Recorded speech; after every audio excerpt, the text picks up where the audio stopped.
Liebe Angehörige der FAU, liebe Studierende, meine sehr verehrten Damen und Herren. In der vergangenen Woche habe ich in meinem Podcast um Feedback gebeten. Welche Themen interessieren Sie, habe ich gefragt, und zu welchen Themen soll ich berichten? Daraufhin hat uns ein Vorschlag von Kai Paulus erreicht. Er wünscht sich eine Diskussion zum Thema Grundlagenforschung an der FAU und zu der Tatsache, dass Kooperationen etwa mit der Industrie für die Grundlagenforschung nicht oder kaum relevant sind. Ich vermute, der Themenwunsch steht im Kontext des neuen Hochschulinnovationsgesetzes, auch wenn Kai Paulus nicht explizit darauf verweist. Allerdings wurde ja vielerorts schon die Besorgnis erwähnt, Universitäten könnten ökonomisiert und zu einer verlängerten Werkbank von Unternehmen werden. Lieber Kai Paulus, vielen Dank für Ihren Vorschlag, auf den ich gerne eingehe, auch wenn sich von selbst versteht, dass man dieses wichtige Thema in einem kurzen Podcast nur anreißen kann. Eine ausführliche Erörterung könnte zum Beispiel Gegenstand eines längeren Formats, etwa eines FAU-Dialogs oder einer Podiumsdiskussion sein. Zunächst möchte ich feststellen, ohne die Grundlagenforschung wäre die Wissenschaft nirgendwo. Viele der großen Entdeckungen und Erkenntnisse der Menschheit basieren auf Grundlagenforschung.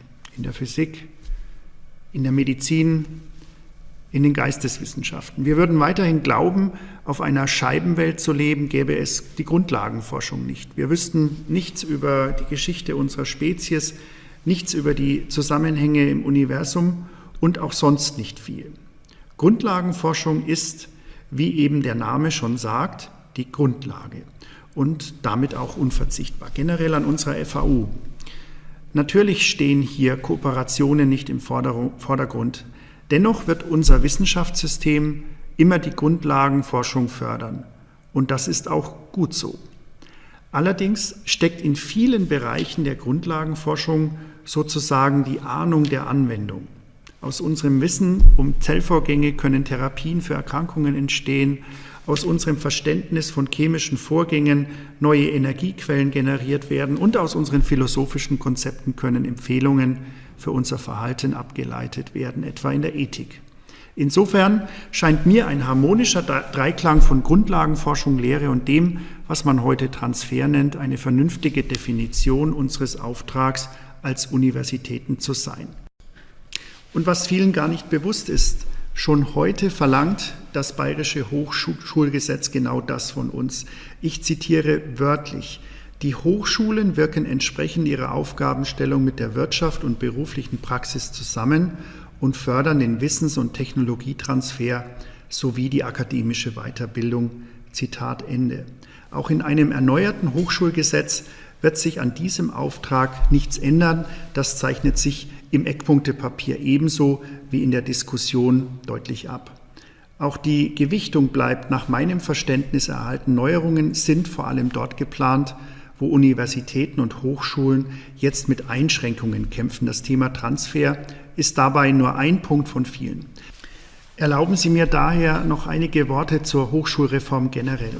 Eins nochmal vorweg. Freiheit und Eigenverantwortung sind Begriffe, die für mich absolut positiv besetzt sind. Die Ausgestaltung in jedem einzelnen Detail ist hier selbstverständlich und immer kritisch zu hinterfragen und auf Tragfähigkeit zu prüfen. Aber wollen wir wirklich einen Gesetzesrahmen, der uns überhaupt keinen individuellen Spielraum mehr lässt, als Universität, als Hochschule für angewandte Wissenschaft oder überhaupt als Akteur im Gesellschaftsgefüge? Ich meine, nein. Eigenverantwortung ist aus meiner Sicht eine große Chance und keine Bedrohung. Die Argumente kennen Sie bereits, einige will ich aber noch einmal hier wiederholen.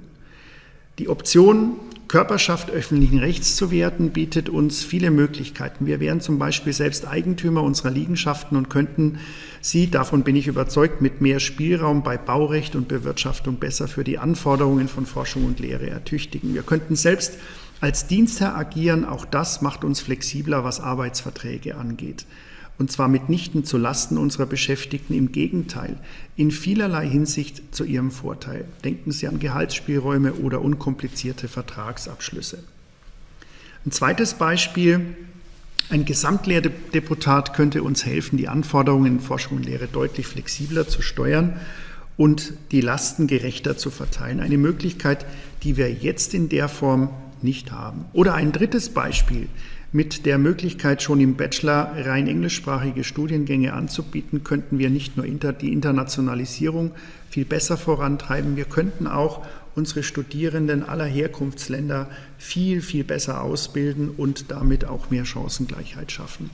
Und dann vielleicht an dieser Stelle noch ein grundsätzliches Bekenntnis von meiner Seite. Unter meiner Führung soll die FAU eine Universität mit dem vollen Spektrum aus Forschung, Lehre und Transfer sein und auch bleiben. Die FAU wird weder ökonomisiert, noch werden Geisteswissenschaften marginalisiert. Wir sind sehr stolz auf unsere Vielfalt und ich sehe das auch als ein großes Alleinstellungsmerkmal unserer Universität. Ich bin gespannt darauf, wenn der Gesetzentwurf im Frühjahr nun öffentlich vorliegt, und freue mich auf die spannende Zeit, die dann vor uns liegt, dass wir dabei nicht überstürzt oder unüberlegt handeln dürfen und auch der Zeitplan realistisch bleiben muss, versteht sich aus meiner Sicht von selbst.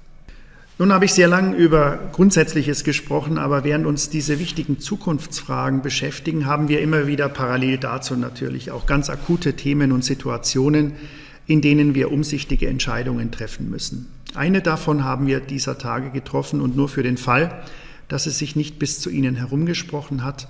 Wir haben uns entschieden, unser Schlossgartenfest auch für 2021 abzusagen. Das ist uns in der Tat schwer gefallen, gehört doch das Schlossgartenfest für viele Menschen an der FAU und in der Region zu den großen Highlights im Sommer, die für Lebensfreude, Geselligkeit und Verbundenheit mit der Universität stehen. Allerdings sehen wir im Moment angesichts der Entwicklungen in der Corona-Pandemie keine Möglichkeit, für Juni ein Fest mit rund 6.000 Menschen zu planen und zu organisieren. Auch wenn der Sommer uns bei entsprechender Entwicklung der Zahlen und hoffentlich steigender Impfquote wieder den einen oder anderen Event ermöglichen wird, ein Fest dieser Größenordnung gehört wohl nicht dazu. Deswegen muss ich Sie alle auf 2022 vertrösten. Wir werden uns aber dennoch etwas einfallen lassen, wie wir über das ganze Jahr hinweg mit Freunden, Förderern und Alumni unserer Universität in Kontakt und verbunden bleiben. Zum Schluss noch ein wichtiges Update in Sachen Maskenpflicht. Das Bayerische Staatsministerium der Finanzen und für Heimat hat am 15. Februar 2021 mit der Überarbeitung des sogenannten Maskenschutzkonzepts für Behörden die Maskenpflicht noch einmal verschärft. Das gilt auch für die Beschäftigten von Universitäten und Hochschulen und damit auch für unsere FAU. Ab sofort reichen die gängigen Alltags- und Community-Masken nicht mehr aus. Als Mindestschutz muss ein sogenannter Mund-Nasenschutz getragen werden. Darunter versteht man zum Beispiel die sogenannten OP-Masken. In bestimmten Fällen ist sogar das Tragen einer FFP2-Maske erforderlich. Gleichzeitig wurde geregelt, dass diese Masken den Beschäftigten von der Dienststelle zur Verfügung zu stellen sind. Sie bekommen also die jeweils erforderlichen Masken von ihrer und ihrem Vorgesetzten. Wir haben auf unseren Corona-Seiten einen ausführlichen Fragenkatalog für Sie bereitgestellt, sowohl was das Tragen als auch was die Beschaffung und die Kostenübernahme für die Masken betrifft. Den Link finden Sie unten in der Beschreibung zu diesem Podcast. Und damit genug von Corona für heute. Stattdessen möchte ich Ihnen eine schöne, sonnige Restwoche und ein schönes Wochenende wünschen. Der Frühling kommt mit Macht und mit ihm auch immer ein bisschen die Zuversicht, glaube ich. Trotz aller Einschränkungen des Lockdowns genießen Sie die milde Luft und die ersten Sonnenstrahlen und das Wichtigste, bleiben Sie gesund.